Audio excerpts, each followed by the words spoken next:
And then my last question, although this has just been lovely, I so appreciate you making time and being such an absolutely fantastic guest this evening. But my last question is always some variation.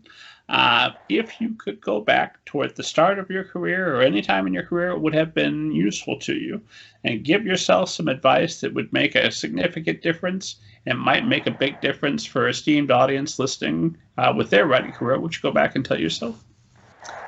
I would have to go back to the depths of my sorrow trying to write my second book, because that really was the low point in my career. And I think I would tell myself, first of all, that my identity is not the same as my career.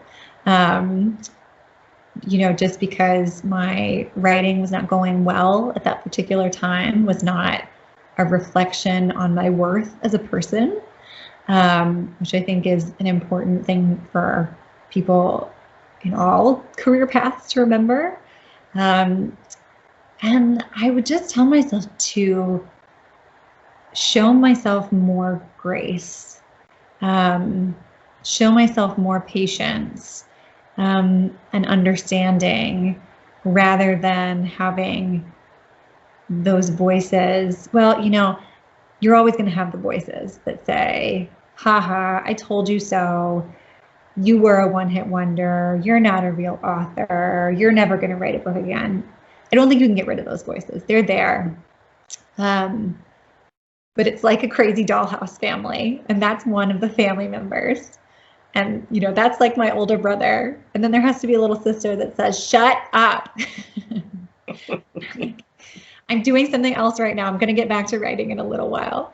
And so I would shift the weight that I give the voices in my head over to the voices that say, you're in a tough spot right now.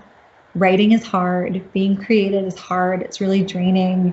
It's not always something that you can control. Keep working at it, but don't beat yourself up about it.